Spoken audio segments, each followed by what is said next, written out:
ഇന്ന് തന്നെ ഡൗൺലോഡ് ചെയ്യൂ. കാണൂ നിങ്ങളുടെ ഫേവറേറ്റ് ഷോസ്. അമ്മേ, ഹരിയോട് പറയണ്ടേ? അതും വേണോന്ന് ആലോചിക്കണം മോളെ.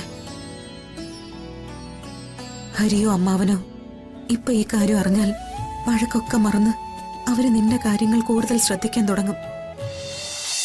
പക്ഷെ ചെയ്ത തെറ്റിന് ശിക്ഷ കൊടുക്കാൻ ഞാൻ തീരുമാനിക്കുകയും ചെയ്തു. പക്ഷെ അത് പരാജയപ്പെട്ടു.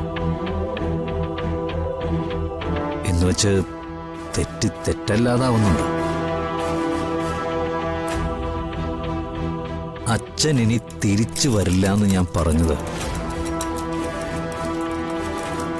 അതങ്ങനെ തന്നെയാ. അയ്യോ സാർ. അതേടോ സ്വാമി.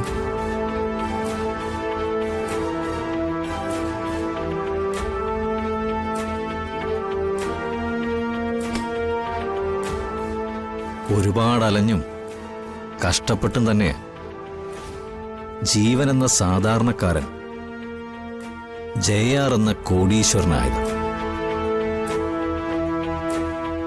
എല്ലാവരും രണ്ട് കണ്ണുകൊണ്ട് കാണുമ്പോൾ ഞാനതിൻ്റെ 10 ഇരട്ടി കൊണ്ടാ ലോകത്തെ നോക്കിക്കണ്ടത്. എല്ലാവരും ഒറ്റ മനസ്സുകൊണ്ട് ആലോചിക്കുമ്പോൾ ഞാൻ എൻ്റെ ചിന്തകള് പലതരത്തിൽ കൂട്ടി.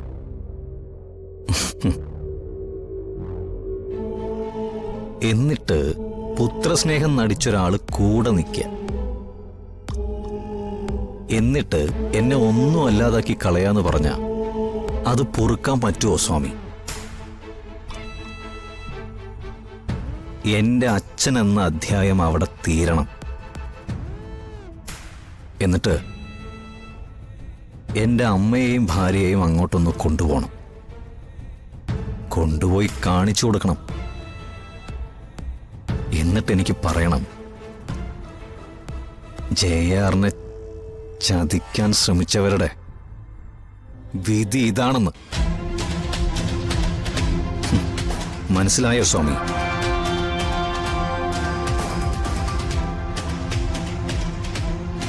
ഇത്തവണ ഏൽപ്പിച്ചവർക്ക് ഒന്നും പിഴക്കില്ല. കാരണം അവരത്രയ്ക്ക് സ്ട്രോങ് ആ സ്വാമി. ജയആറിന്റെ വഴിയില് രഘു എന്നൊരു മുള്ളുണ്ടായിരുന്നു. It's over. അത് കഴിഞ്ഞു സ്വാമി. തീരുമാനിക്കപ്പെട്ട മരണത്തിന് വേണ്ടി മാത്രം ഇപ്പൊ അയാൾ കാത്തിരിക്കുന്നത്.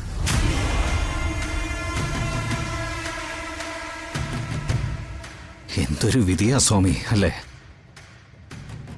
ജന്മം തന്നവന്റെ ജീവനെടുക്കാൻ വിധിക്കപ്പെട്ടവൻ.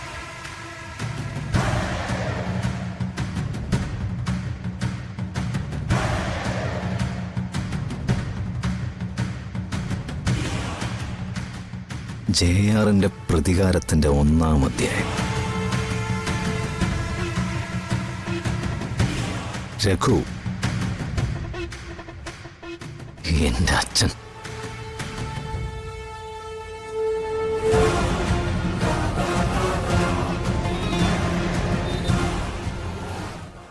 പറയാനുള്ളത് ഒരു സന്തോഷ വാർത്തയാണ്.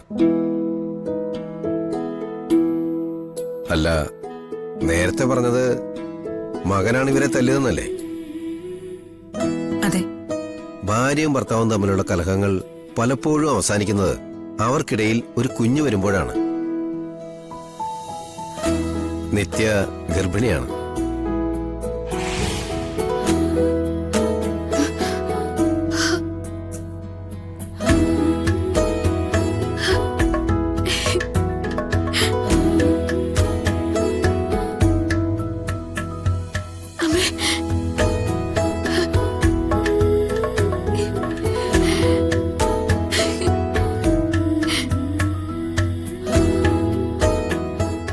എനിക്കൊരു ചെറിയ സംശയം തോന്നിയോണ്ടാണ് ഡീറ്റെയിൽ ചെക്കപ്പ് നടത്തിയത്. നിത്യ, ഹസ്ബൻഡിനെ വിളിച്ചത് അറിയിക്ക്.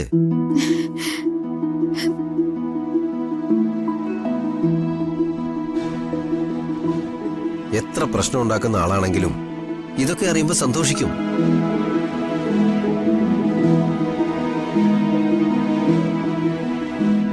ദെൻ കൂടുതൽ തർക്കങ്ങളും ബഹളങ്ങളും ഒന്നും ഇല്ലാതെ ഇനി നിങ്ങളുടെ കുഞ്ഞിനെ കുറിച്ചുള്ള സ്വപ്നങ്ങൾ പങ്കിട്ട് ജീവിക്കാൻ നോക്ക്. ഞാൻ കുറച്ച് മരുന്നുകൾ കുറിച്ചിട്ടുണ്ട്. അത് അസുഖത്തിനുള്ളതല്ല, ഈ സമയത്ത് വേണ്ട വൈറ്റമിൻസാ.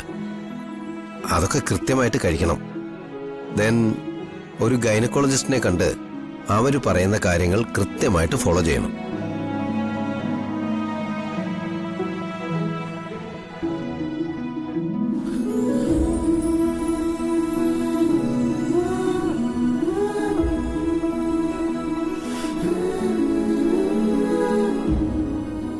Thank you doctor.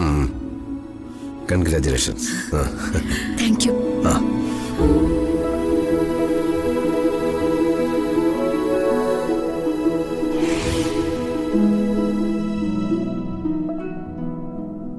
അമ്മേ, ഒരു പെണ്ണ് ഏറ്റവും കൂടുതൽ സന്തോഷിക്കേണ്ട നിമിഷങ്ങളിലാണ് ഞാൻ നിൽക്കുന്നത്. പക്ഷെ ഈ നിമിഷങ്ങൾ തന്നെയാണ് നമ്മൾ ഏറ്റവും പേടിക്കേണ്ടതും.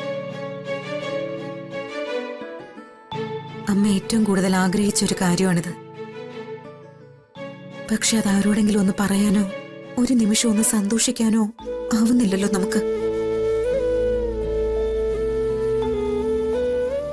ഏതെങ്കിലും വിധത്തിൽ ഈ കാര്യം ജീവൻ അറിഞ്ഞാ പിന്നെ എന്താ സംഭവിക്കുകയെന്ന് പറയാൻ പറ്റില്ല. കൊല്ലാൻ തന്നെയായിരിക്കും അവൻ തീരുമാനിക്കുക. എന്താ ചെയ്യേണ്ടെന്ന് അമ്മ പറയേ.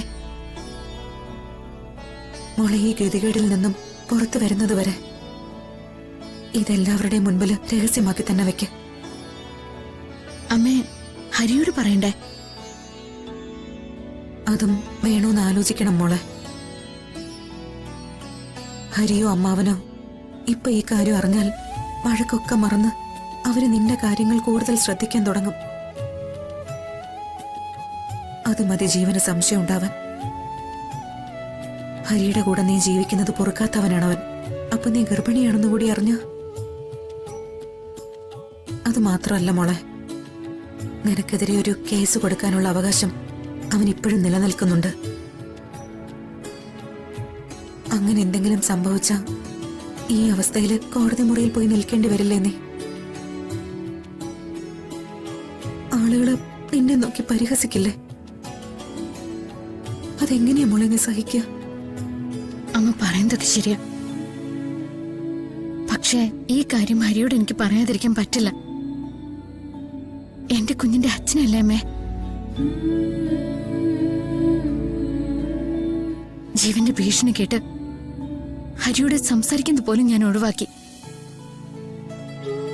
ഹരി അതിന്റെ സങ്കടത്തില. ആ സങ്കടങ്ങളൊക്കെ ഇതോടെ തീരണം. മധുര നൊമ്പരക്കാറ്റ്